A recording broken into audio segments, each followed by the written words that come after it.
എല്ലായിടവും മഴയൊക്കെ കുറവുണ്ടോ? ഇവിടെ ഇന്നലെ എനിക്ക് തോന്നിയൊരു കാര്യമാണ്, വേറൊന്നുമല്ല, ചൂടുകാലം കഴിഞ്ഞിട്ടില്ലേ? മഴ പെയ്തു, മഴക്കാലം വന്നു, പക്ഷേ പിന്നീടുണ്ടാകുന്ന വെയിലും ചൂടും ഭയങ്കര കഠിനമാണ്. എനിക്ക് ഇന്നലെ തോന്നിയ ഒരു കാര്യമാണ്, വേനൽക്കാലത്ത് ഇത്രയും ചൂടില്ലായിരുന്നു എന്ന്. അതിൻ്റെ കൂടെ രാത്രിയിലായിക്കഴിഞ്ഞാൽ വോൾട്ടേജ് ഇല്ലാതെ വന്നു കഴിഞ്ഞാൽ ഫാനും പതുക്കെ ഇങ്ങനെ കറങ്ങും, കൂളറ് വെറുതെ വെച്ചിരിക്കുന്നു, അതും ഇങ്ങനെ ചെറിയ രീതിയിൽ ഇങ്ങനെ കറങ്ങും, തീരെ കാറ്റ് കുറവ്. എന്നിട്ട് എനിക്കും ചൂടെടുക്കുന്നു, കുഞ്ഞിനും ചൂടെടുക്കുന്നു, അവളങ്ങ് ചൂടെടുത്ത് വിയർത്ത് കുളിക്കുന്ന പോലെയാണ്, ചൂടുകുരു വന്നു. അപ്പോൾ പിന്നെ ഹാളിലത്തെ ഫാൻ ഇത്തിരി കൂടിയ ഫാനാണ്. അപ്പോൾ പിന്നെ ഞാൻ 11 മണി കഴിഞ്ഞിട്ടും കുഞ്ഞുറങ്ങുന്നില്ല. എനിക്കാണെങ്കിൽ കുറച്ച് നോട്ട്സൊക്കെ ശരിയാക്കാനും ഉണ്ട്. അപ്പോൾ ഞാനിങ്ങനെ അവർക്ക് എന്ത് ചെയ്യും എന്ന് വിചാരിച്ചു.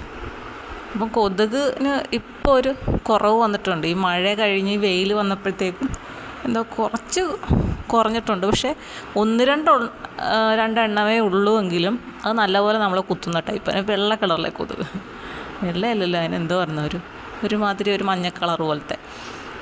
അപ്പോൾ ഞാൻ പിന്നെ ഹാളിൽ പായൊക്കെ വിരിച്ച് തൂത്തെല്ലാം വൃത്തിയാക്കി പായ വിരിച്ചിട്ട് നല്ലപോലെ ഫാന് കൂട്ടിയിട്ടിട്ട് അവിടെ കിടത്തി ഉറക്കി കഴിഞ്ഞിട്ട് കുറേ നേരം കഴിഞ്ഞപ്പോൾ എൻ്റെ കയ്യിൽ 1-2 അടുത്ത് കൊതുക് കുത്തിയതായിട്ട് എനിക്ക് ഫീൽ ചെയ്തു. ഞാനും അങ്ങ് ഉറങ്ങിപ്പോൾ. അത്ര നല്ല കാറ്റാണ് ആ ഫാനിന് ഹാളിലെ. അപ്പം കൊതുക് കുത്തിയപ്പോൾ എനിക്ക് മനസ്സിലായി ശരിയാകത്തില്ല, അവളെയും കൊതുക് കുത്തുന്നുണ്ടായിരിക്കും എന്ന് കരുതി. ഞാൻ എഴുന്നേറ്റ് വന്നിട്ട് റൂമിലെ ഫാന് ഇട്ട് നോക്കിയപ്പോൾ 12 മണിയൊക്കെ കഴിഞ്ഞു, 1 മണി ആ ഒരു ടൈമാണ്. അപ്പോൾ ഇച്ചിരി കാറ്റൊക്കെ വരാൻ തുടങ്ങി. പിന്നെ നമ്മുടെ ഒരു ജനൽ തുറന്നിട്ടിരിക്കുകയാണ് അങ്ങനെ നെറ്റിട്ടിട്ട്. അപ്പോൾ അത്യാവശ്യം ഒരു ചെറിയ തണുപ്പൊക്കെ ഉണ്ട്. പിന്നെ ഞാൻ ഇവിടെ എല്ലാം വൃത്തിയാക്കിയിട്ട് പിന്നെ അവിടെ നിന്ന് കുഞ്ഞിനെ എടുത്ത് ഇവിടെ കൊണ്ടുവന്ന് കിടത്തി. എന്നിട്ടാണ് ഞങ്ങൾ 2 പേരും റൂമിനകത്ത് കിടന്നുറങ്ങിയത്. അത്രയ്ക്ക് ചൂടെന്ന് പറഞ്ഞാൽ അത്രയ്ക്ക് ചൂട്. എന്താണെന്നറിയത്തില്ലേ, നമുക്കറിയാമെങ്കിൽ വേനൽക്കാലം ആകുമ്പോഴത്തേക്കും കറണ്ടിൻ്റെ ഉപയോഗം കൂടുമ്പോൾ അത്യാവശ്യം വോൾട്ടേജൊക്കെ കുറയും. പക്ഷേ ഇത് ഒരു തരത്തിലും അഡ്ജസ്റ്റ് ചെയ്യാൻ പറ്റാത്ത അത്രയ്ക്കും വോൾട്ടേജ് കുറവ്. ഫാൻ വെറുതെ ഇട്ടിരിക്കുന്നു എന്ന് മാത്രമേ ഉള്ളൂ, അല്ലാതെ ഫാൻ എന്നുള്ളൊരു പ്രയോജനവുമില്ലാത്ത രീതിയിലാണ് കാറ്റതിൻ്റെ. എങ്കിൽ ഇതൊക്കെ നല്ല കമ്പനിയുടെ ഫാനാണ്. ഇത് ഇപ്പോഴൊക്കെ നോക്കി ഞാൻ സംസാരിക്കുന്ന ഇടയ്ക്ക് ആ ഫാനിൻ്റെ സൗണ്ട് കേൾക്കാൻ പറ്റും. അപ്പം വില കൂടിയ ഫാൻ ഇതിനകത്ത് മേടിച്ചിട്ടിരിക്കുന്നത് മുകളിലത്തേക്ക് മാറിയപ്പോൾ. പക്ഷേ ഇപ്പോഴുള്ള ഈ കാറ്റുണ്ടല്ലോ, ഇതുപോലെ രാത്രി കാറ്റുണ്ടായിരുന്നെങ്കിൽ എത്ര നല്ലതായിരുന്നു എന്ന് ഞാനിങ്ങനെ വിചാരിച്ചു പോകും. അത്രയ്ക്ക് ചൂടാണ്. എല്ലാ നാട്ടിലെയും കാര്യം എന്താണെന്നറിയത്തില്ല, എന്തായാലും ഈ നാട്ടിൽ ഇത്ര ചൂടാണ്. പിന്നെ നമ്മുടെ ട്യൂഷൻ സെൻറ്ററിലെ ലൈഫ് ഇങ്ങനെ പോകുന്നു. ഇപ്പം നാളെ പോകാനുണ്ട്, പിന്നെ 2 ദിവസം കഴിഞ്ഞിട്ട് പിന്നെ പോകണം. പിന്നെ ഇവിടെ അടുത്താണെങ്കിൽ എല്ലാ ദിവസവും വൈകുന്നേരം പോകണം. അതിൻ്റെ ഇടയ്ക്ക് 2-3 പേരൊക്കെ ട്യൂഷൻ എടുക്കുന്നുണ്ടോ എന്ന് ചോദിച്ചിട്ടുണ്ട് വീട്ടിൽ. പക്ഷേ സമയമില്ലാത്തതിനാൽ ഞാനത്, കാരണം വൈകുന്നേരം സമയമില്ല എനിക്ക്. പിന്നെ ഞാനൊരു 7 മണിയൊക്കെ ആറാകുമ്പോഴാണ് വരുന്നത്. ആ ഒരു സന്ധ്യ നമുക്ക് ഉള്ള വെട്ടത്തിൽ നടന്നു പോകാമെന്നുള്ള ഒരു ഇതില്ല, ആ ഒരു ടൈമിലാണ് ഞാൻ വരുന്നത്. കാരണം 5 മണിക്കാണ് ക്ലാസ്, 7:30 വരെ അവിടെ ക്ലാസ് ഉള്ളതാണ്. ആ ഒരു സമയത്താണ് ഞാൻ വരുന്നത്. അപ്പം പിന്നെ സമയമില്ല.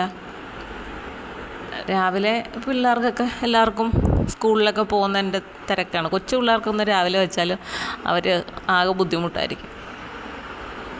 പിന്നുള്ളത് ശനിയും ഞായറുമാണ്.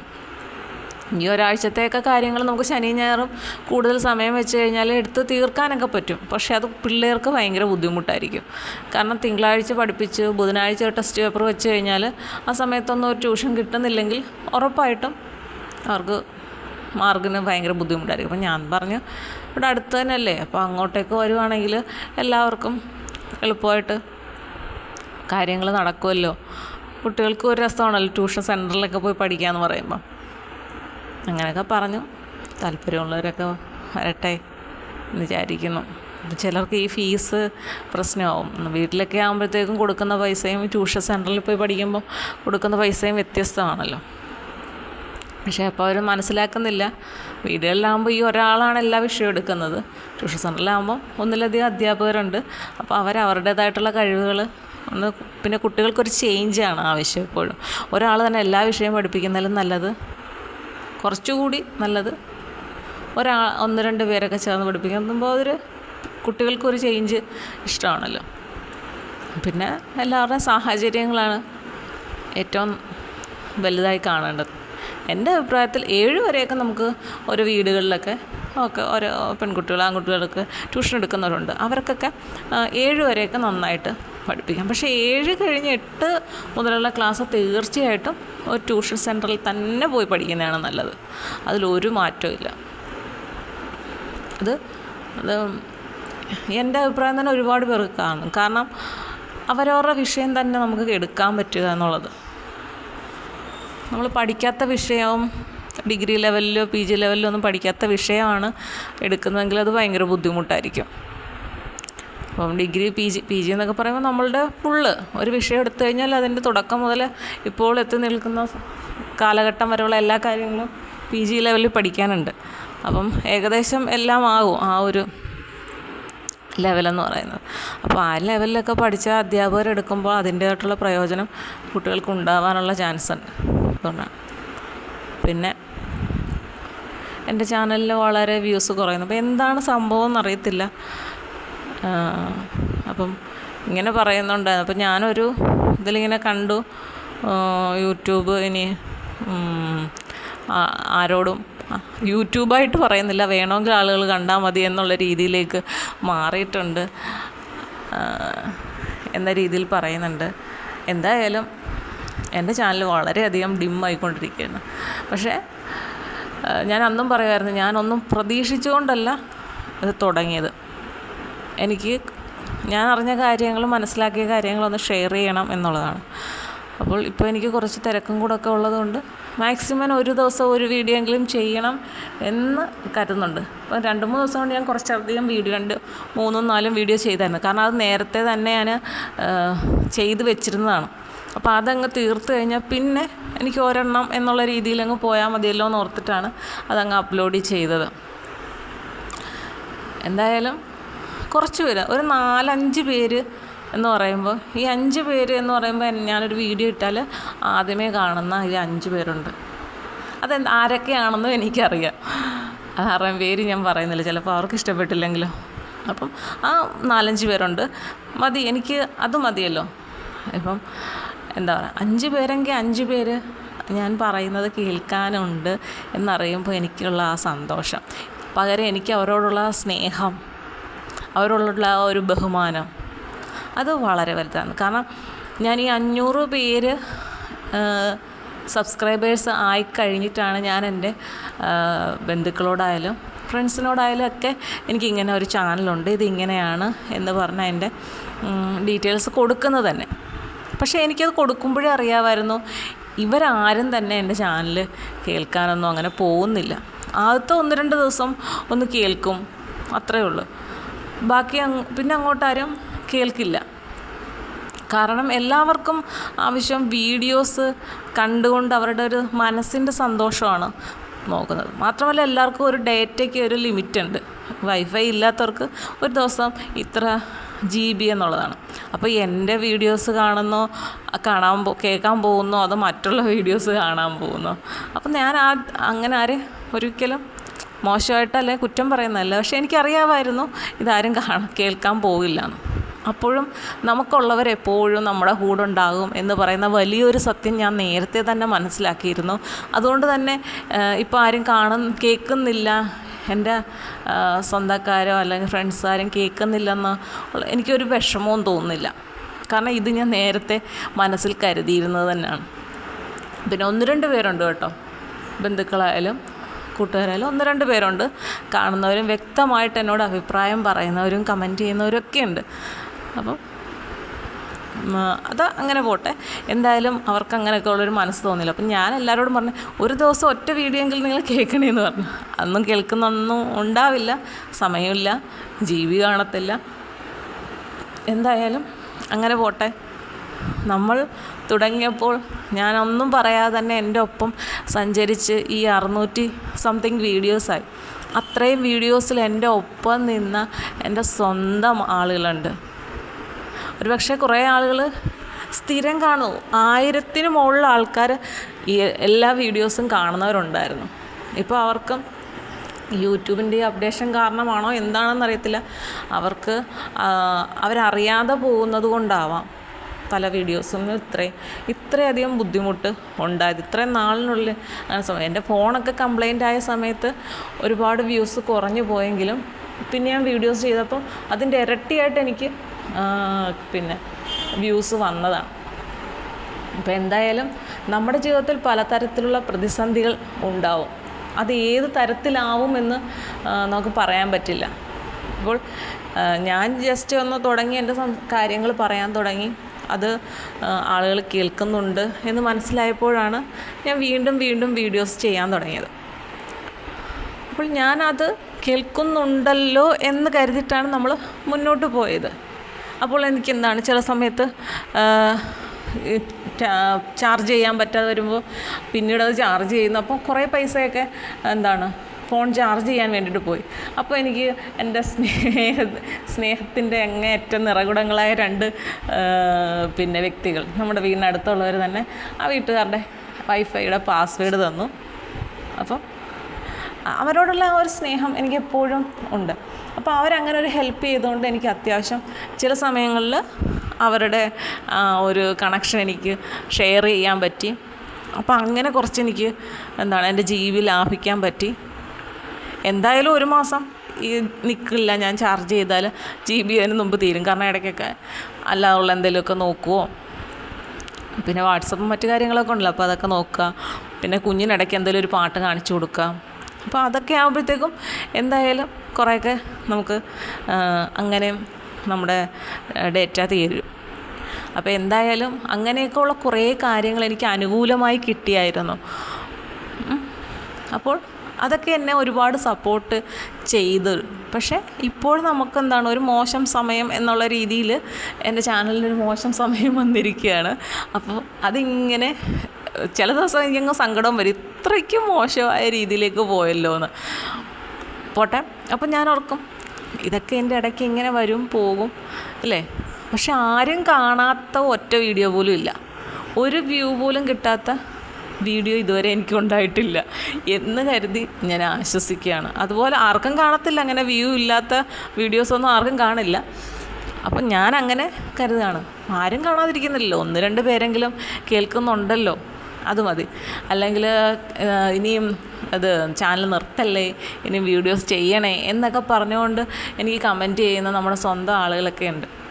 അപ്പോൾ ഓരോ വീഡിയോ ഇടുമ്പോഴത്തേക്കും അത് സ്കിപ്പ് ചെയ്ത് പോകാതെ മുഴുവനും കേട്ടതിന് ശേഷം അതെന്തിനെക്കുറിച്ചാണ് പറഞ്ഞിരിക്കുന്നത് എന്ന് മനസ്സിലാക്കിയിട്ട് കമൻറ്റ് ചെയ്യുന്ന നമ്മുടെ ഒരു സ്വന്തം ചേട്ടനുണ്ട്.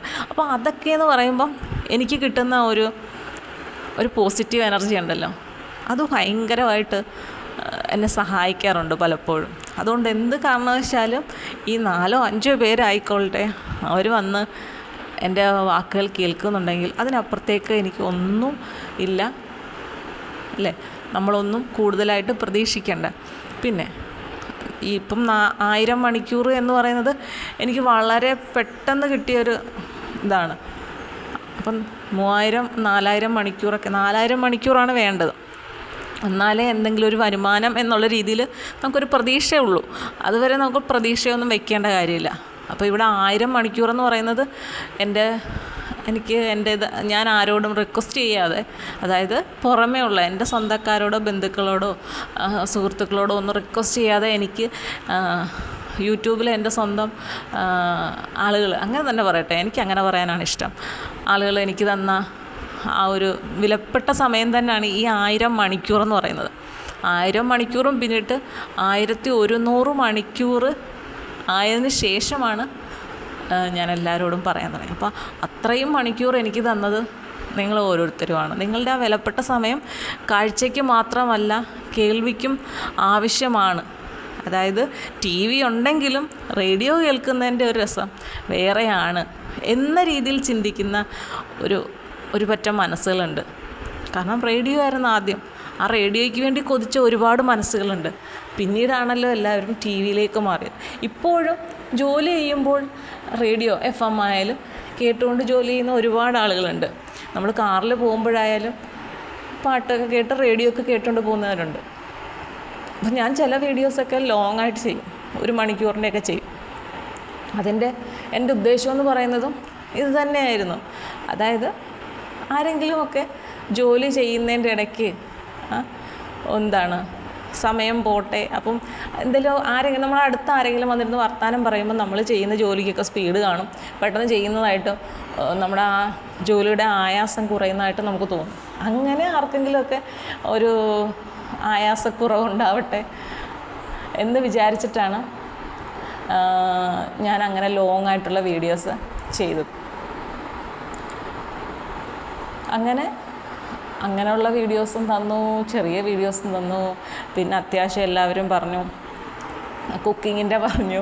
അപ്പോൾ നമ്മുടെ സുരേഷ് ചേട്ടൻ എപ്പോഴും പറയും, കുക്കറില്ലാതെ സൗമ്യയ്ക്കൊരു പാചകമേ ഇല്ലല്ലോ എന്ന് പറയും. സത്യമാണ്. അതെൻ്റെ ഇത്രയും നാളില്ല. ഒന്നാമത്തെ കാര്യം, എനിക്ക് കൈയൊക്കെ പൊള്ളുമോ എന്നുള്ളൊരു പേടി എനിക്ക് ഇപ്പോഴുണ്ട്. ഇപ്പം നമ്മൾ പിച്ചാത്തി എടുത്താൽ കത്തി എടുത്താലും എനിക്ക് നല്ല പേടിയാണ് കൈ മുറിയുമോ എന്നുള്ളത്. അപ്പം ഞാൻ വളരെ കെയർഫുള്ളായിട്ട് ഇതൊക്കെ ഹാൻഡിൽ ചെയ്യുന്ന കൂട്ടത്തിലാണ്. എനിക്ക് പേടിയാണ്. ഇപ്പോൾ ഈ സൂചി എനിക്ക് പേടിയാന്ന് പറയുന്ന പോലെ ഇങ്ങനെയൊക്കെ നമ്മുടെ ദേഹം മുറിയുക, നോവുക എന്നൊക്കെ പറയുന്നത് എനിക്ക് ഭയങ്കര ബുദ്ധിമുട്ടുള്ളൊരു കാര്യമാണ്. അതുകൊണ്ട് തന്നെ എനിക്ക് ചെറിയ കുക്കർ കിട്ടിക്കഴിഞ്ഞാൽ ഭയങ്കര സന്തോഷമാണ്.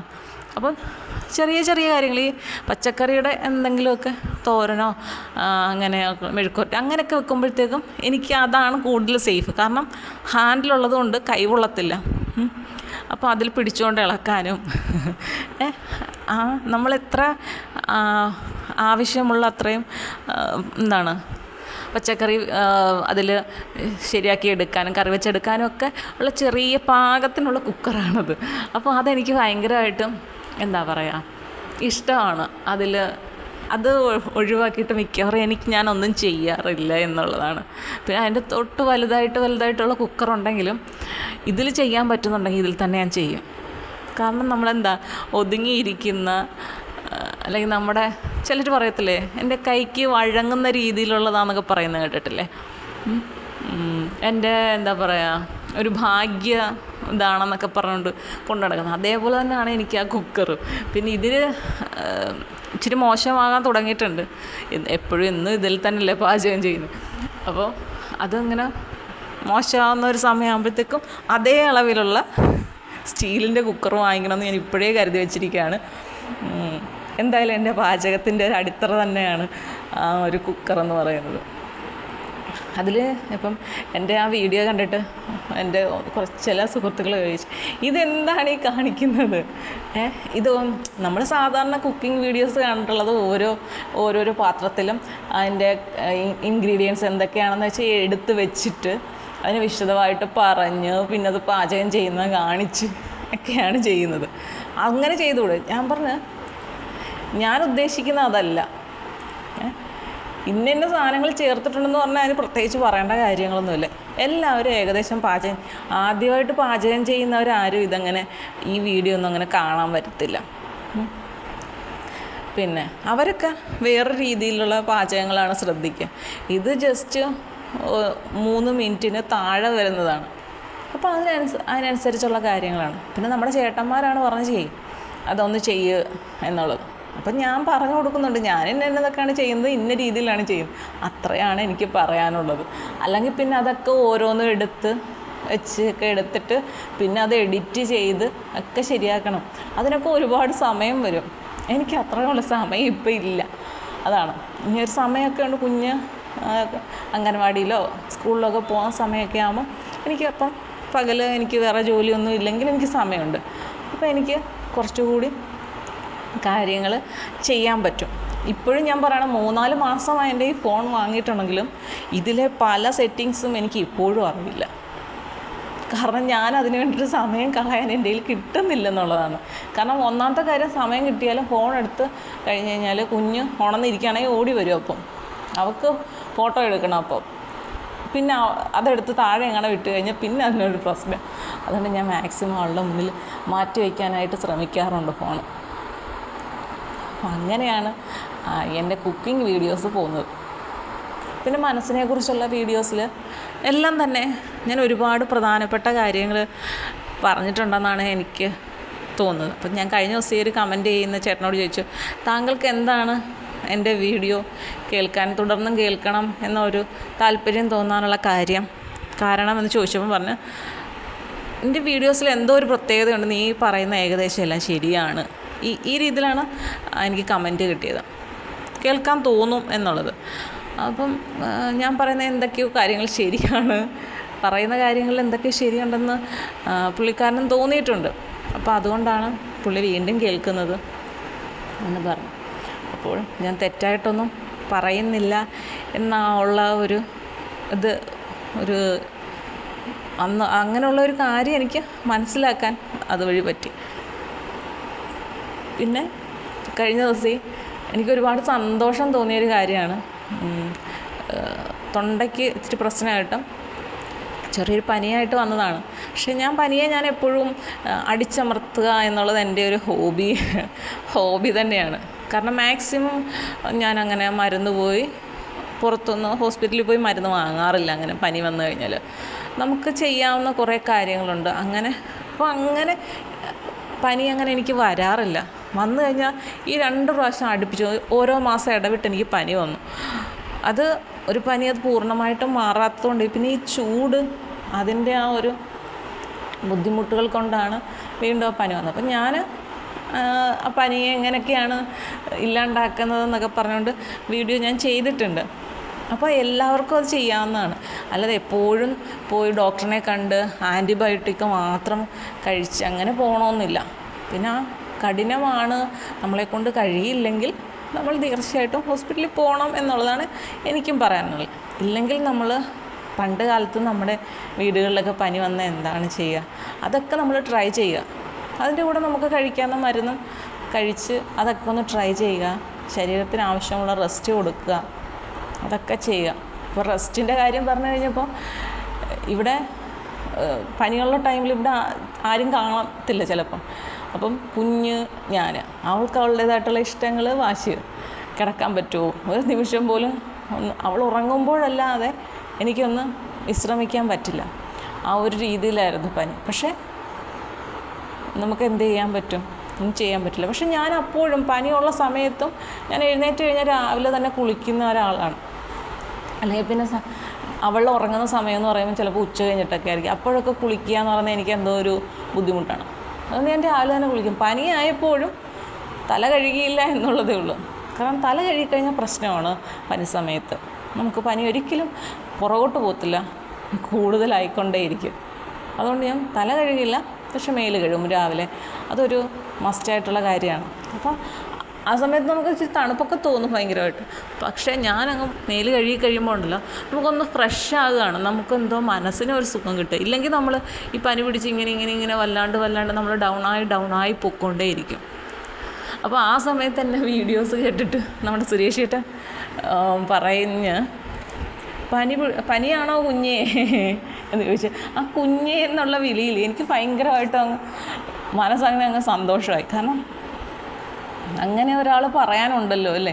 നമ്മുടെ അച്ഛൻ, അമ്മ, അല്ലെങ്കിൽ ബന്ധുക്കൾ, ചേട്ടൻ, അനിയൻ ഇവരൊക്കെ പറയുമ്പം ഓക്കെ, അത് നമ്മുടെ സ്വന്തം, നമ്മൾ കണ്ട് കേട്ട് വളർന്ന ആളുകൾ.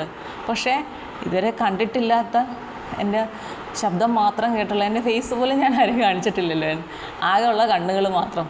അപ്പം എൻ്റെ ശബ്ദത്തിലൂടെ എന്നെ ഇല്ലേ ഒരനിയത്തിയെപ്പോലോ എന്തെങ്കിലും ആയിക്കോട്ടെ ഒക്കെ കണ്ടിട്ടുള്ള ചേട്ടൻ അങ്ങനെ പനിയാണോ കുഞ്ഞെന്ന് ചോദിച്ചപ്പോഴത്തേക്കുണ്ടല്ലോ എൻ്റെ പകുതി പനി ഇതുപോലെ എനിക്ക് തോന്നി. കാരണം അത്ര സ്നേഹത്തോട്. പിന്നെ നമ്മൾ ഷാഫി ചേട്ടൻ അവരൊക്കെ ഭയങ്കരമായിട്ട് നമ്മൾ ചോദിക്കും, തിരക്കൊക്കെ ചെയ്യുമ്പോൾ നമുക്ക് ഭയങ്കര സന്തോഷമാണ്. പിന്നെ ഓരോ വീഡിയോസിനും കമൻറ്റ് ചെയ്യുന്ന ചേട്ടന്മാർ ഒക്കെ ഉണ്ട്.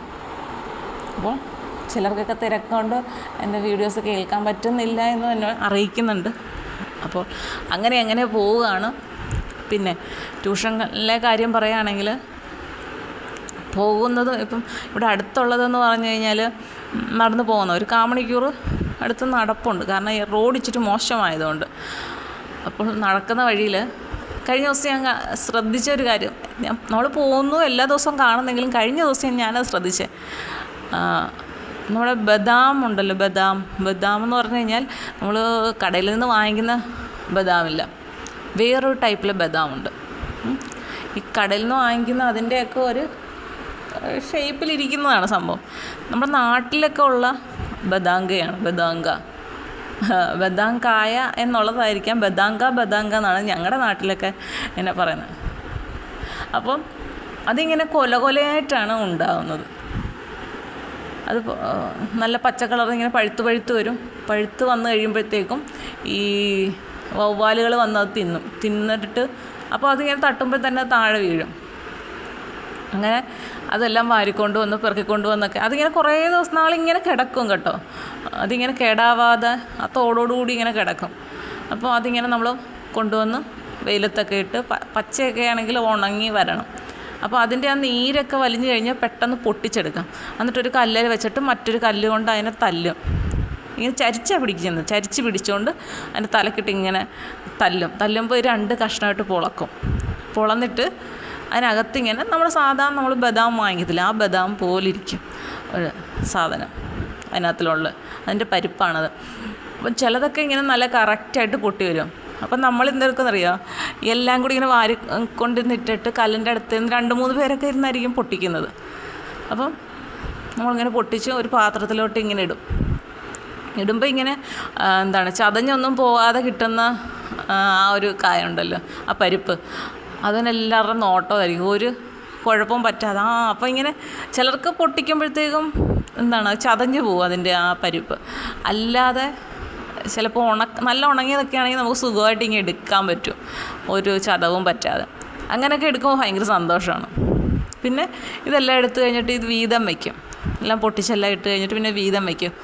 പെറുക്കിയവർക്കും പൊട്ടിച്ചവർക്കും ഒക്കെ വീതം വയ്ക്കും. അപ്പോൾ ഈ ഒന്നും സംഭവിക്കാത്ത, ചതവൊന്നും സംഭവിക്കാത്ത പിന്നെ ഈ പരിപ്പ് കിട്ടുന്നവർ ആരൊക്കെ ആയിരിക്കും എന്നുള്ളതാണ് പിന്നത്. അപ്പോൾ പിന്നെ അതിന് പേര് ചെറിയ വഴക്ക് വരെ നടക്കും. നിനക്കത് കിട്ടി, എനിക്ക് ചതഞ്ഞത് തന്നു, അങ്ങനെയൊക്കെ പറഞ്ഞുകൊണ്ടുള്ള ബഹളങ്ങളൊക്കെ ഉണ്ട്. അപ്പം ഞാനിത് പറയാമെന്ന് വെച്ചാൽ കഴിഞ്ഞ ദിവസം ഇങ്ങനെ ഞാൻ പോയപ്പോഴത്തേക്കും ഞാനൊരു ജംഗ്ഷനിൽ കൂടെ പോകുന്നത് ഇങ്ങനെ.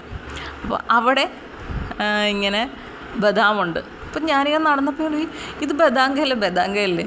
അപ്പോൾ അതാണ് ഈ ഇഷ്ടംപോലെ വീഴുന്നുണ്ട് രാത്രിയിലൊക്കെ. അപ്പം വണ്ടികളൊക്കെ കയറിയിട്ട് ഇതെല്ലാം ഇങ്ങനെ ചെതറി കിടക്കുകയാണ്, പൊട്ടിയൊക്കെ ചെതറി കിടക്കുകയാണ്.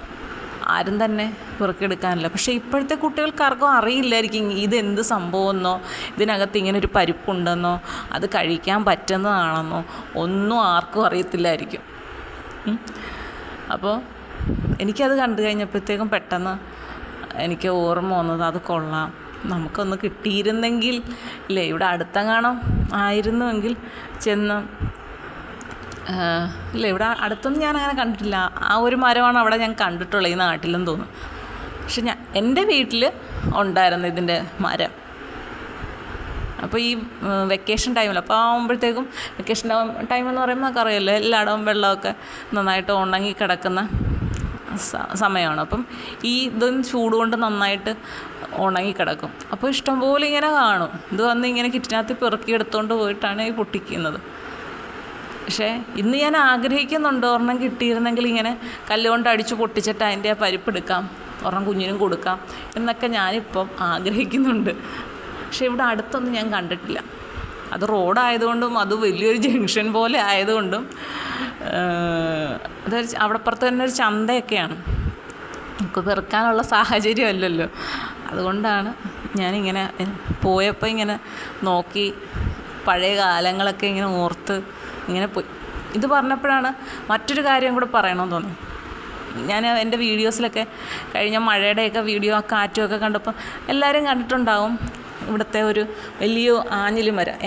ഞങ്ങളുടെ വീട്ടിലല്ല കേട്ടോ, അപ്പുറത്തെ വീട്ടിലെ ഡോക്ടറിൻ്റെ വീട്ടിലെ മരമാണത്. അപ്പോൾ ആ മരത്തിൽ നിറയെ ചക്കയായിരുന്നു. അതിൻ്റെ ഒരു വീഡിയോ ഞാൻ നേരത്തെ തന്നെ ഇട്ടിട്ടുണ്ട്. നല്ല ഭംഗിയായിരുന്നു, നിറച്ച് കായാണ്. കായ ഇങ്ങനെ എന്താണ് വലുതായി വരുന്നതനുസരിച്ച് ഈ മരം നിവർന്ന് നിന്ന മരം ഇങ്ങനെ ചരിഞ്ഞ് വരും ഈ ഭാരം കൊണ്ട്. അങ്ങനെ ആ ഭാരവും കൊണ്ടാണ് ഇതുങ്ങൾ ഈ കാറ്റ് വന്നപ്പം കിടന്ന് ആടി ഉലഞ്ഞത്. അത് കാണുമ്പോൾ നമുക്കങ്ങ് സങ്കടം വരും. പാവം ഇതെങ്ങനെ പിടിച്ച് നിൽക്കുന്നു ഇത്രയും കാറ്റിലെന്ന്. പിന്നെ ഓരോന്ന് പഴുക്കാൻ തുടങ്ങി, കാക്കയൊക്കെ വരാൻ തുടങ്ങി. അങ്ങനെ ഇരുന്നപ്പോഴത്തേക്കും വെള്ളത്തിൻ്റെ മഴയുടെയൊക്കെ തുടക്കമായി കഴിഞ്ഞപ്പോഴത്തേക്കും ഇവിടെ കുറച്ച് പിള്ളേരൊക്കെ ഉണ്ട്. അവരൊക്കെ മീൻ പിടിക്കാനൊക്കെ ഇവിടെയൊക്കെ നടക്കുന്നത്. അപ്പം ഞാനും കുഞ്ഞും കൂടെ ഇറങ്ങിയ സമയത്ത് നമ്മുടെ തൊട്ടപ്പുറത്തെ വീട്ടിലൊരു കൊച്ചനുണ്ട്. അപ്പം ഞാൻ വെറുതെ അതിനോട് ഇങ്ങനെ പറഞ്ഞു, നിങ്ങൾ ഇതിൻ്റെ പുറകെ നടക്കുന്ന സമയത്ത് അവിടെ പോയി 2 ആഞ്ഞിലി ചക്ക പറിച്ച് തന്നുകൂടെയും ചോദിച്ചു. അപ്പം ചോദിച്ചപ്പോൾ എവിടെ നിൽക്കുന്നു? ഞാൻ പറഞ്ഞു ഇത്രയും വലിയൊരു മരവും ഇത്രയും കായ്ച്ച് നിന്നിട്ട് കണ്ടിട്ടില്ലേ. അപ്പം പിന്നെ ആളിൻ്റെ എണ്ണം കൂടി. അപ്പുറത്തെ വീട്ടിലെ ചേച്ചി, 2 പിള്ളേർ, ഞാൻ, മോള്, അപ്പുറത്തെ വീട്ടിലെ ചേട്ടൻ, പിന്നെ പയ്യൻ, അത് പിന്നെ വഴിയെ വന്ന ഒരു പെങ്കൊച്ചുണ്ടായിരുന്നു, അതിൻ്റെ മോന്, അങ്ങനെ ഇത്രയും ആളുകളും കൂടെ ചേർന്ന് ഞങ്ങൾ ഇവിടെ തോട്ടിയൊക്കെ ഉണ്ടായിരുന്നു. തോട്ടിയെന്ന് വെച്ചാൽ തോണ്ടിയില്ലേ, മാങ്ങയൊക്കെ പറിക്കുന്ന ആ കമ്പ്, അതാണ് സംഭവം. അത് കൊണ്ടുവന്നിട്ട് ആ കൊച്ചൻ ഇങ്ങനെ പറിച്ചെടുക്കും. താഴെ നിന്ന് വേറൊരു കൊച്ചനെ ക്യാച്ച് ചെയ്യും. അങ്ങനെ എല്ലാവർക്കും ഇഷ്ടം പോലെ ആഞ്ഞിലിച്ചക്ക കിട്ടി. എൻ്റെ മോൾക്കാണെങ്കിൽ ഇതെങ്ങനെയാണ്, അതിനകത്തൊരു കുരുവുണ്ടല്ലോ. അപ്പോൾ ഞാനിങ്ങനെ അതിൻ്റെ ഒരു കുരു ഇങ്ങനെ ആ പഴം ഇങ്ങനെ എടുത്തിട്ട് ഞാൻ ഇങ്ങനെ പിതുക്കെ എൻ്റെ ആ തൊലി ഇങ്ങനെ എടുത്തിട്ട് അവളുടെ വായിൽ നൊട്ടൊക്കെ. അപ്പം നമുക്ക് അങ്ങോട്ട് ശരിക്കും ചിരിച്ചിട്ടല്ലേ കിട്ടുന്നത്, ചെറിയ കുരുവല്ലേ എന്നെ. അപ്പോൾ അവൾക്ക് ഇഷ്ടപ്പെടുന്നില്ല. അപ്പം ഞാനതിങ്ങനെ കൊലവായിട്ട് കയ്യിലിങ്ങനെ പിടിച്ചിട്ടാണ് അത് കഴിക്കുന്ന ഒരു പ്രത്യേകത. എൻ്റെ വീട്ടിലൊക്കെ എൻ്റെ അനിയനൊക്കെ കഴിക്കുന്നതാണ്. ഇങ്ങനെ അതിൻ്റെ തൊലി ഇങ്ങനെ പെതുക്കെ അടത്തി മാറ്റിക്കഴിഞ്ഞാൽ അത് നല്ല ലെവലിൽ കിട്ടും. നമ്മുടെ കയ്യിലൊന്നും പറ്റത്തില്ല. അതിൻ്റെ തണ്ടയെ പിടിച്ചിട്ട് നമ്മൾ ഈ മുന്തിരിങ്ങയൊക്കെ കഴിക്കത്തില്ലേ, ഞാൻ തൂക്കി പിടിച്ചിട്ട് കഴിക്കത്തില്ല, അതേപോലെ തന്നെ ഈ ആഞ്ഞിലിച്ചക്ക ഇങ്ങനെ തൂക്കി പിടിച്ചുകൊണ്ട് ഓരോന്നും വാ കൊണ്ട് തന്നെ കടിച്ചെടുത്തിട്ട് അതിൻ്റെ കുരു മാത്രം തുപ്പിക്കളയാം. ആ രീതിയിലാണ് കഴിക്കുന്നത്. അത് നമ്മുടെ കയ്യിലൊന്നും പറ്റത്തില്ല. ഇവൾക്കാവുമ്പോൾ ഇച്ചിരി കയ്യിലൊക്കെ പറ്റി ഇങ്ങനെ കൊടുക്കും. പക്ഷെ അവൾക്ക് ഇഷ്ടപ്പെട്ടില്ല. ഞാനത് പിടിച്ചുകൊണ്ട് അങ്ങോട്ട് തിരിഞ്ഞതും അവൾ അതിനകത്തും ഒരിടത്ത് വായിലിട്ട്. ഞാൻ എന്ത് ചെയ്യണം, പിന്നെ അടുത്ത ചെറിയ കുഴല്ലേ, വിഴുങ്ങിപ്പോയാലും കുഴപ്പമൊന്നുമില്ല എന്ന് വിചാരിച്ചു. പക്ഷേ പുള്ളി കറക്റ്റായിട്ട് അതിങ്ങനെ വായിലൊക്കെ ഇട്ടിട്ട് പിന്നെ കുരു തുപ്പിക്കളയുന്നുണ്ടായിരുന്നു. അങ്ങനെ 2-3 ഒക്കെ കൊടുത്തു. അപ്പോൾ എല്ലാവർക്കും ഒരു പേടിയാണ്, ഈ തണുപ്പാണ്, കുട്ടികൾക്ക് ഇതൊക്കെ കൊടുക്കാവോ. അപ്പം ഞാൻ കൊടുക്കുന്നത് കണ്ടു കഴിഞ്ഞപ്പോൾ അപ്പുറത്തെ വീട്ടിലെ ചേച്ചിയൊക്കെ പിള്ളേർക്ക് കൊടുക്കാനൊക്കെ ശ്രമിക്കുന്നു. പക്ഷേ പിള്ളേർക്ക് 2 പേർക്കും വേണ്ട. അപ്പോൾ ഒരാളോട് ഞാൻ ചോദിച്ചാൽ എന്താ വേണ്ടാത്തേ, ഇനി ഇത് അടുത്ത വർഷമേ ഉള്ളൂ, അതുകൊണ്ട് ഇപ്പം കഴിച്ചു എന്ന് വേണ്ട, ഞാൻ ചെറിയ ചക്ക കഴിക്കാറില്ല, ഞാൻ വലിയ ചക്കയെ കഴിക്കാം. ഞാൻ ആദ്യം ഓർത്തേ ഞാൻ കൊടുത്ത ചക്കയുടെ വലിപ്പം കുറഞ്ഞു പോയതാണോ എന്ന് വിചാരിച്ചു. ഞാൻ പറഞ്ഞു ഇതിൽ ഇത്രയും വലിയ ചക്കയൊക്കെ ഉണ്ടാവുള്ളൂ എന്ന് പറഞ്ഞു. പിന്നാണ് എനിക്ക് മനസ്സിലായത് പുള്ളി ഉദ്ദേശിച്ച ചക്ക മറ്റേതാണ്, ആഞ്ഞിലിച്ചക്കയല്ല, പ്ലാവിലുണ്ടാകുന്ന ചക്കയുണ്ടല്ലോ വലിയ ചക്ക, ആ ചക്കയും കഴിക്കാറുള്ളെന്ന് ഞാൻ പറഞ്ഞു. എന്നിട്ട് പുള്ളിക്കൊരാഗ്രഹം തോന്നുന്നുണ്ട്. അപ്പം ഞാൻ കൊടുക്കും. അപ്പോൾ ഇങ്ങനെ എടുക്കാൻ വരും. പിന്നെ ഒരു മടി. ഞാൻ പറഞ്ഞ ഇഷ്ടമുണ്ട് മാത്രം കഴിച്ചാൽ മതി. കാരണം ഇഷ്ടമില്ലാത്തൊരു സാധനം കഴിച്ചാൽ അതൊരിക്കലും ശരീരത്ത് നന്നായി നിൽക്കില്ല.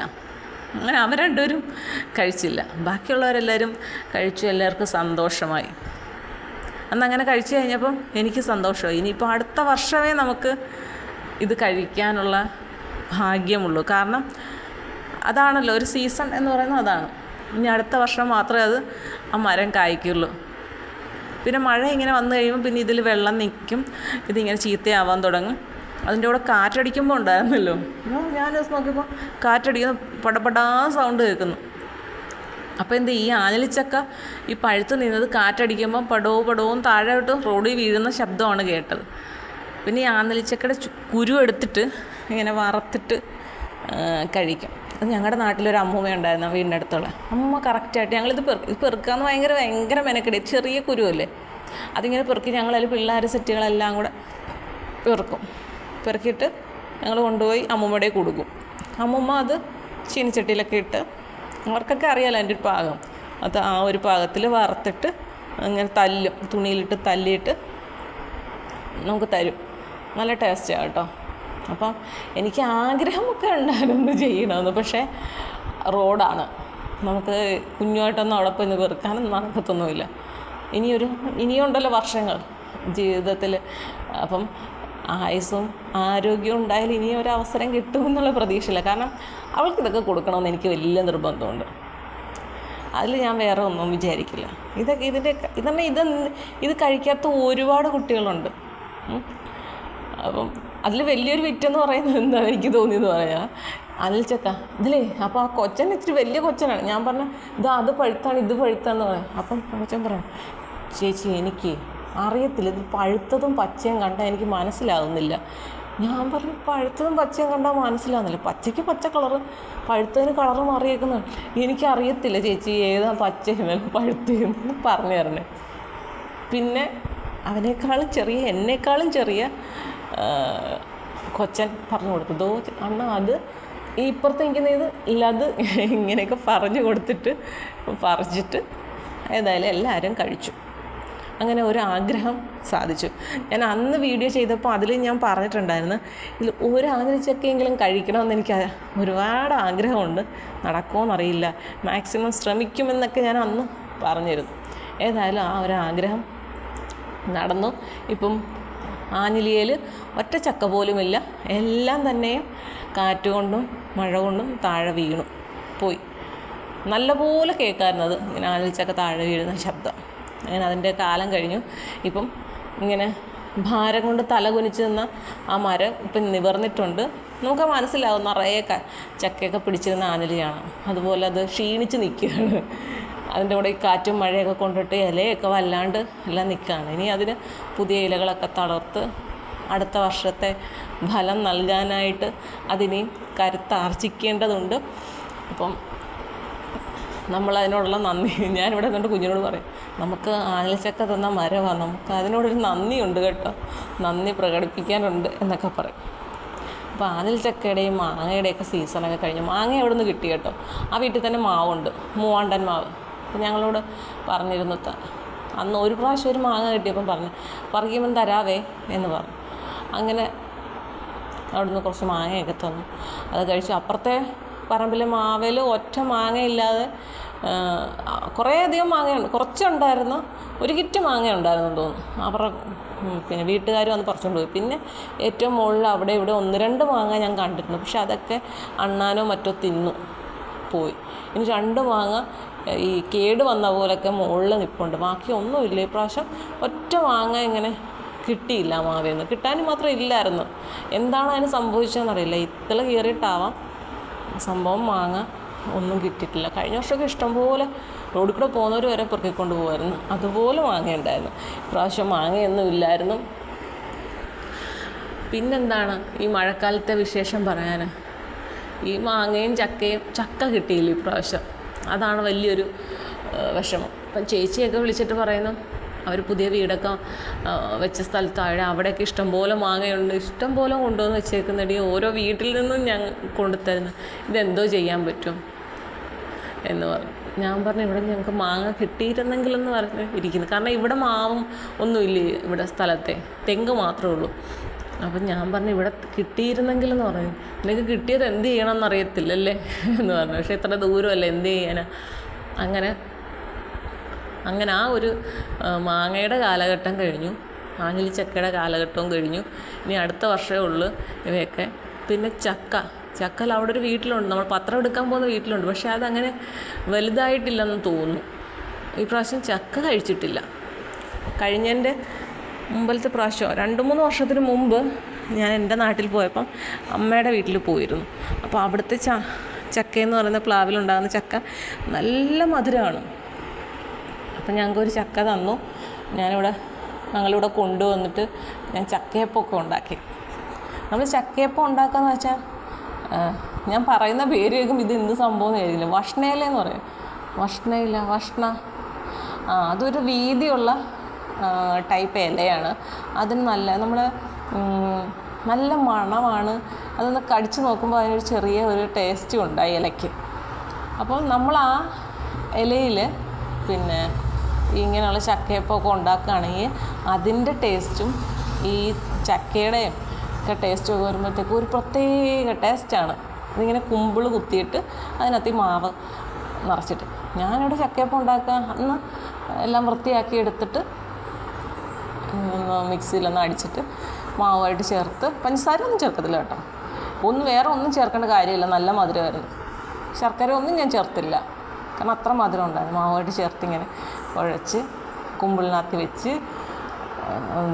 ആവി കയറ്റി എടുക്കുകയാണ്. നല്ല ടേസ്റ്റാണ്. പിന്നെ നമുക്ക് വേണമെങ്കിൽ ഞാൻ ജീരകം ചേർക്കും കേട്ടോ, നല്ല ജീരകം ചേർക്കും, അതില്ലാത്തൊരു കാര്യമില്ല. മിക്കവാറും ഇങ്ങനെയുള്ള ഫുഡൊക്കെ ഉണ്ടാക്കുവാണെങ്കിൽ, അടയൊക്കെ ഉണ്ടാക്കുവാണെങ്കിൽ എല്ലാത്തിലും നല്ല ജീരകം ചേർക്കും. നല്ല ജീരകം ചേർക്കും നല്ലതാണ്. പിന്നെ മറ്റേ ഏലക്ക നല്ലതാണ്. പക്ഷെ ഞാൻ ഏലക്ക ചേർക്കുന്നവരോട് പറഞ്ഞാൽ അതിൻ്റെ തോടൊരു കാരണവശാലും നിങ്ങൾ ഉപയോഗിക്കരുത്. കാരണം ഇതൊക്കെ നമ്മുടെ കേരളത്തിലുള്ള ഏലക്കയാണ് ഇങ്ങോട്ട് കിട്ടുന്നത്. കാരണം നമ്മുടെ കേരളത്തിലെ ഏലക്കയ്ക്ക് ഭയങ്കരമായിട്ടും കീടനാശിനി കൂടുതലാണ്. അയക്കാൻ പറ്റാത്ത തരത്തിലുള്ള കീടനാശിനികൾ അടിക്കുന്നതാണ്. അതുകൊണ്ട് തോട് മാക്സിമം ഉപയോഗിക്കാതിരിക്കുക. അതിനകത്തിലെ കുരു ഞാനിങ്ങനെ എടുത്ത് ചതച്ചിടുകയാണ്. അത് വേണമെങ്കിൽ ചെയ്യാം. ഞാൻ കൂടുതലും ഈ നല്ല ജീരകം മാത്രമാണ് ചേർക്കുന്നത്. ഇത് നല്ല ടേസ്റ്റാണ്. അപ്പോൾ അങ്ങനെയായിരുന്നു ഞങ്ങൾ ചക്കയപ്പം ഉണ്ടാക്കിയത്. നല്ല ടേസ്റ്റൊക്കെയാണ്. പക്ഷേ ഇപ്പം കഴിഞ്ഞ ദിവസം ഞാനിങ്ങനെ കുഞ്ഞുമായിട്ട് ഇങ്ങനെ നടക്കുന്ന കൂട്ടത്തിൽ ആ മരം നിൽക്കുന്നത് കണ്ടു. പക്ഷെ ആ മരം ഉള്ള സ്ഥലത്തേക്ക് പോകണമെന്നുണ്ടെങ്കിൽ വേനൽ സമയത്ത് അങ്ങോട്ട് പോകാൻ പറ്റത്തുള്ളൂ, അല്ലെങ്കിൽ ആ ഭാഗത്തൊക്കെ വെള്ളമാണ്. പക്ഷെ ചക്ക ഈ വർഷം കിട്ടിയില്ലല്ലോ എന്നുള്ള വിഷമത്തിലിരിക്കുകയാണ്. കുഞ്ഞിനും കൊടുക്കാൻ പറ്റിയിട്ടില്ല ഇതുവരെ. എവിടുന്നെങ്കിലും കിട്ടുമായിരിക്കാം എന്ന് പ്രതീക്ഷിക്കുന്നു. അപ്പോൾ ഇതൊക്കെ വീട്ടിലുള്ളവർ തീർച്ചയായിട്ടും ഇതൊക്കെ ഉണ്ടാക്കി നോക്കുക എന്നല്ല, ഉണ്ടാക്കി കഴിക്കുക. കട്ടൻ ചായയൊക്കെ ഇട്ട് ചക്കയപ്പമൊക്കെ ഉണ്ടാക്കി കഴിക്കുക. പിന്നെ നമ്മുടെ വിദേശികളായ സ്വദേശികളായിട്ടുള്ള ചേട്ടന്മാരെ, നിങ്ങളിതൊക്കെ ഓർക്കാം. എന്തെങ്കിലുമൊക്കെ അവിടെ ഉണ്ടാക്കാൻ പറ്റുന്നതൊക്കെ ഉണ്ടാക്കി കഴിക്കുക. പിന്നെ കാലാവസ്ഥ വ്യത്യസ്തമാണല്ലോ, പിന്നെ നമ്മളിപ്പം അങ്ങനെയുള്ള ഫുഡിനൊന്നും പറഞ്ഞിട്ട് കാര്യമില്ല. നാട്ടിൽ വരുമ്പോൾ നമുക്കിതൊക്കെ ഉണ്ടാക്കി കഴിക്കാം കേട്ടോ. തൽക്കാലം ഇതൊക്കെ കേട്ട് ഇങ്ങനെ ഇരിക്കുക എന്നുള്ളത്, അല്ലാതെ എന്താ ചെയ്യുക? ജീവിതമല്ലേ. നമ്മളെല്ലാവരും ഓരോരോ മേഖലയിലും കഷ്ടപ്പെടുന്ന ആളുകൾ. ഇപ്പം കേരളത്തിൽ തന്നെ ജീവിച്ചിട്ട് സ്വന്തം വീട്ടിൽ എല്ലാ ദിവസവും ചെല്ലാൻ പറ്റാത്ത എത്രയോ പേരുണ്ട്. അങ്ങനെയുണ്ട്, ഇങ്ങനെയുണ്ട്. എല്ലാവരും ജീവിക്കാൻ വേണ്ടിയിട്ടുള്ള ഓരോ തത്രപ്പാടിലാണ് അല്ലേ. എന്തായാലും നമുക്ക് മറ്റൊന്നും ചെയ്യാനില്ലല്ലോ. നമ്മുടെ സന്തോഷവും നമ്മുടെ ഒപ്പം നിൽക്കുന്ന നമ്മുടെ വീട്ടുകാരുടെയും കുട്ടികളുടെയും ഒക്കെ സന്തോഷം, അവരുടെ സമാധാനം, അവരുടെ നല്ല ജീവിതം, ഇതെല്ലാം മുന്നിൽ കണ്ടുകൊണ്ടാണ് എല്ലാവരും കഷ്ടപ്പെടുന്നത്. അപ്പോൾ എൻ്റെ കഷ്ടപ്പാടുകൾ ഇങ്ങനെയൊക്കെ അങ്ങോട്ട് പോവുകയാണ്. ഇനി ക്ലാസ് ഇങ്ങനെ തുടങ്ങി, അടുത്ത ആഴ്ച തൊട്ട് ടൈം ടേബിൾ വരികയാണ്. എല്ലാ ക്ലാസ്സിനും ഏതൊക്കെ വിഷയമാണൊക്കെ വരുന്നതെന്ന് അറിയില്ല. അപ്പോൾ അതുമായിട്ട് ഇങ്ങനെ പോവുകയാണ്. ഇനി ഒരു വർഷം എന്ന് പറയുന്നത് ടപ്പേന്നും പറഞ്ഞുകൊണ്ട് പോവും. ഇങ്ങനെ പറഞ്ഞ് സംസാരിച്ച് പോകുന്ന ഓരോ ദിവസങ്ങളും പോവും. അടുത്ത മാർച്ചാകും. അതാണ് പെട്ടെന്നാണ്. ഇപ്പം ജൂണായി, ജൂലൈ, ഓഗസ്റ്റ്, സെപ്റ്റംബർ 3 മാസം കഴിയുമ്പോഴത്തേക്കും, ജൂലൈ, ഓഗസ്റ്റ്, സെപ്റ്റംബർ 2 മാസം കഴിയുമ്പോഴത്തേക്കും ഓണമാണ്. പിന്നെ അടുത്തത് എന്താണ്? പിന്നെ ക്രിസ്മസ് വരാനൊന്നും അധികം താമസമൊന്നുമില്ല അല്ലേ. അങ്ങനെയാണ് പെട്ടെന്ന് ഇങ്ങനെ ഓരോരോ കാര്യങ്ങൾ വന്നു പോകുന്നത്. പിന്നെ അതിൻ്റെ ഇടയ്ക്ക് ഈ കല്യാണമൊക്കെ നമ്മുടെ ബന്ധുക്കളുടെ സ്വന്തക്കാരെ കല്യാണം എന്നൊക്കെ പറയുമ്പോൾ പിന്നെ അതിന് വേണ്ടിയുള്ള കാത്തിരിപ്പ് അല്ലേ. ഓരോ ദിവസങ്ങളും അങ്ങനെ പെട്ടെന്ന് പോവുകയാണ്. ഓരോ വർഷം പോവാണ്. ഈ വർഷം എൻ്റെ ബർത്ത്ഡേ ഉണ്ട്. ജൂൺ 21 എൻ്റെ ബർത്ത്ഡേ. നമ്മൾ സ്കൂളിലൊക്കെ നേരത്തെ ഇറങ്ങുന്നതുകൊണ്ട് എൻ്റെ ബർത്ത്ഡേ ഓൾറെഡി കഴിഞ്ഞു എന്നാണ്. മെയ് 21 സ്കൂളിലെ സർട്ടിഫിക്കറ്റിൻ്റെ വെച്ചുള്ള ബർത്ത്ഡേ കഴിഞ്ഞു. യഥാർത്ഥത്തിൽ എൻ്റെ ബർത്ത്ഡേ ജൂൺ 21. ഈ മാസം 21 എൻ്റെ ബർത്ത്ഡേ. അങ്ങനെ പ്രായം ഒരു വയസ്സും കൂടെ കൂടി. അങ്ങനെ പ്രായം ഇങ്ങനെ കൂടി വരികയാണ്. നമ്മൾ ഓരോ ദിവസം പോകുമ്പോൾ നമ്മൾ ചിന്തിക്കും, നമ്മുടെ ജീവിതത്തിൽ ഓരോ ദിവസവും അങ്ങ് ഇല്ലാണ്ടായിക്കൊണ്ടിരിക്കുകയാണ്. ആ ഓരോ ദിവസം നമ്മൾ എന്തെല്ലാം കാര്യങ്ങൾ ചെയ്യുന്നുണ്ട്, ചെയ്യാതെ പോകുന്നുണ്ട്, എന്തെല്ലാം കാര്യങ്ങൾ പ്രതീക്ഷിക്കുന്നുണ്ട് അല്ലേ. എന്തിനൊക്കെയോ വഴക്കിടുന്നുണ്ട് ഇല്ല, എന്തിനൊക്കെ വിഷമിക്കുന്നുണ്ട്, എന്തൊക്കെയോ ഓർത്ത് കുറ്റബോധമുണ്ട് ഇല്ലേ. ഓരോ ദിവസം അങ്ങനെ 100 കാര്യങ്ങൾ ഓർത്ത് പോയിക്കൊണ്ടേയിരിക്കുകയാണ് ദിവസങ്ങൾ അല്ലേ. കഴിഞ്ഞു പോയ ഓരോ ദിവസവും നമുക്ക് എന്തായാലും തിരികെ കിട്ടാൻ പോകുന്നില്ല. കിട്ടിയതൊക്കെ നല്ലത് കിട്ടാത്തതൊക്കെ മോശം എന്ന് കരുതി സമാധാനിക്കുക. എന്തായാലും മഴക്കാലം അത്ര നല്ല രീതിയിൽ പോകുന്നില്ല, നല്ല ചൂടാണ്. ഇത് ഇന്ന് നല്ല ചൂടുണ്ട്, നല്ല വെയിലുണ്ട്, നല്ല ചൂടുണ്ട്. എന്തോ ഭാഗ്യത്തിന് വോൾട്ടേജ് ഉള്ളതുകൊണ്ട് കുഞ്ഞ് സമാധാനമായിട്ട് കിടന്നുറങ്ങുന്നുണ്ട്. ഇടയ്ക്കൊക്കെ എന്നെ കണ്ണ് തുറന്ന് നോക്കുന്നുണ്ട്. അപ്പം ഞാനൊന്ന് ചിരിച്ച് കാണിക്കും. അപ്പം കുറേ നേരം എന്നെ ഇങ്ങനെ രൂക്ഷമായിട്ട് നോക്കും. പിന്നെയും ആ ഉറക്കം, കാരണം രാത്രിയിലത്തെ ഉറക്കം ഇങ്ങനെ കിടക്കുകയാണ്, ഉറങ്ങുന്നില്ല ശരിക്കും. രാവിലെ ഇങ്ങനെ ഭയങ്കരമായിട്ട് ഉറക്കം. അപ്പം കറണ്ട് പോവുകയാണെങ്കിൽ വിയർത്തുകൊണ്ടിരിക്കും. അപ്പോൾ ആ ഇപ്പോഴത്തെ ഈ ഉറക്കം എന്ന് പറയുന്നത് നല്ല ഉറക്കമാണ്. അതുകൊണ്ട് ഞാൻ ചിരിച്ച് കാണിച്ച് എന്നെ കുറേ നേരം ഇങ്ങനെ നോക്കിയിട്ട് പിന്നെ അങ്ങ് ഉറങ്ങിപ്പോവാണ്. അത്രയ്ക്ക് ക്ഷീണമുണ്ട്. അപ്പോൾ അവളുടെ ഉറക്കം അങ്ങനെ നടക്കട്ടെ. എൻ്റെ ഈ ഒരു വീഡിയോ ചെയ്ത് കഴിഞ്ഞിട്ട് എനിക്ക് പിന്നെ കുറച്ച് നോട്ട്സ് എഴുതാനുണ്ട്, തൂക്കാനുണ്ട്, തുടയ്ക്കാനുണ്ട്, അവളുടെ ഫുഡ് ശരിയാക്കാനുണ്ട്, ഒരുപാട് ജോലികൾ കിടപ്പുണ്ട്. ഇന്നൊരു ദിവസം ഞായറാഴ്ച ഫുൾ അവധിയാണല്ലോ എല്ലാവർക്കും. നാളെ രാവിലെ 7:15 ക്ലാസ് ഉണ്ട്, 9:15 വരെ ഉണ്ട്. ഇത്ര ദൂരെയാണ്, സൈക്കിളിലൊക്കെ പോകണം. അപ്പോൾ അതിന് വേണ്ടിയിട്ട് ഇന്ന് എല്ലാം തയ്യാറെടുക്കണം. ഇങ്ങനെയൊക്കെ പോകുന്നു. അപ്പം മഴക്കാലമാണ് എന്ന് പറഞ്ഞിരിക്കാനും മാത്രമുള്ള മഴ പെയ്തില്ല. പക്ഷേ ഒരു മഴ വരുന്നുണ്ട്. ഒരാഴ്ചയോളം നന്നായിട്ട് മഴ പെയ്യുക, വെയിലില്ലാത്ത രീതിയിൽ മഴ പെയ്യുന്ന ഒരു സമയം എന്തായാലും അധികം താമസിക്കാതെ വരുന്നുണ്ട്. അതായത് ഈ കാലവർഷത്തിൻ്റെ ഒരു കാഠിന്യമേറിയ ഒരു ടൈമാണ്. അതാണ് വലിയ വെള്ളപ്പൊക്കം എന്ന് പറയുന്നത്. പിന്നെ ഞാൻ പറയാണ്, നമ്മൾ ഒരു സമയത്തും നമ്മൾ സുരക്ഷിതരാണ് എന്ന് കരുതരുത്. മഴ സമയത്ത് പ്രത്യേകിച്ചും. കഴിഞ്ഞ വർഷത്തെ അനുഭവം നമുക്കെല്ലാവർക്കും അറിയാം. നിങ്ങൾ മലയോരങ്ങളിലൊക്കെ താമസിക്കുന്നവർക്ക് തീർച്ചയായിട്ടും നിങ്ങൾക്ക് നിങ്ങളുടെ കാലാവസ്ഥ മാറുമ്പോഴും നിങ്ങളുടെ ഭൂമിക്ക് മാറ്റം വരുമ്പോഴെല്ലാം നിങ്ങൾക്കത് മനസ്സിലാക്കാനുള്ള കഴിവുണ്ട്. എല്ലാവർക്കും അറിയാതെ.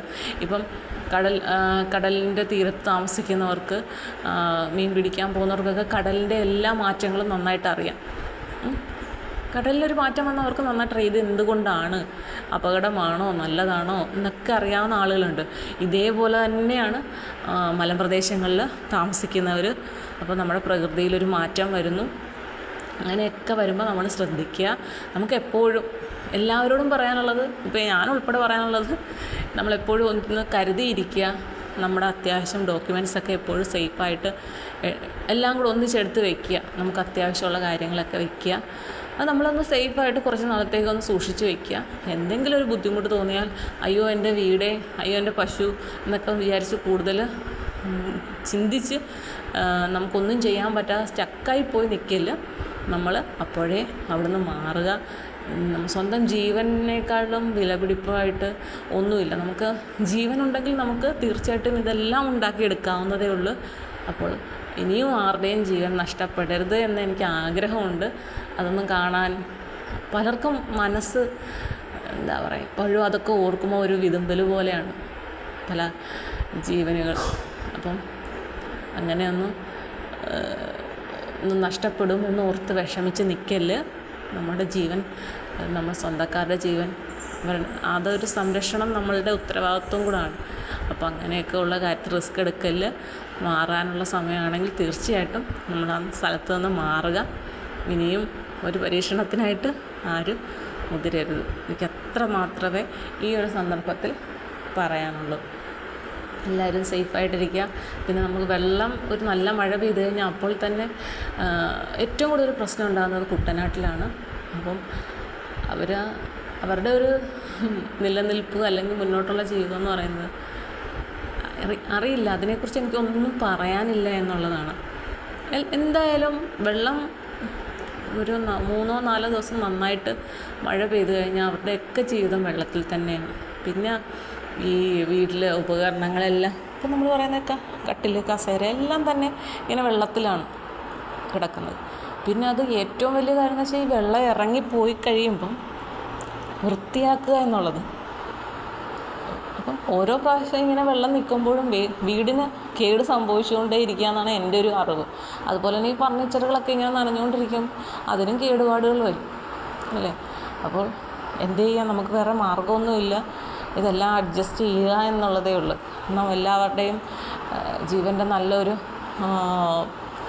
ഭാഗം, ജീവിതത്തിൻ്റെ നല്ലൊരു ഭാഗം കഷ്ടപ്പെട്ടിട്ടാണ് ഓരോന്നും സ്വരുക്കൂട്ടി ഉണ്ടാക്കി വെച്ചിരിക്കുന്നതില്ലേ, വീടുകളായാലും മറ്റും.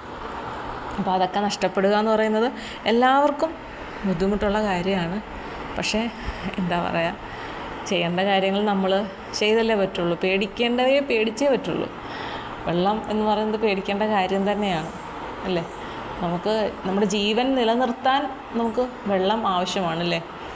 അതുപോലെ തന്നെ ആ ജീവനെ എടുക്കാനും ഈ വെള്ളത്തിന് കഴിയും, അല്ലേ? അതാണ് ഒരു കാര്യത്തിലുണ്ടാകുന്ന പോസിറ്റീവും നെഗറ്റീവും എന്ന് പറയുന്ന പോലെ നമ്മുടെ ജീവൻ നിലനിർത്തുന്നതും വെള്ളം, നമ്മുടെ ജീവൻ വേണമെങ്കിൽ ഇല്ലാണ്ടാക്കാനും ഈ വെള്ളത്തിന് കഴിയും. അപ്പോൾ എല്ലാവരും സന്തോഷത്തോടെ ഇരിക്കുക. മഴക്കാലം തീർന്നിട്ടില്ല, ഇനിയും മഴ വരും. അപ്പോൾ എല്ലാവരും സേഫായിട്ട് ഇരിക്കാൻ ശ്രമിക്കുക. ഓക്കെ.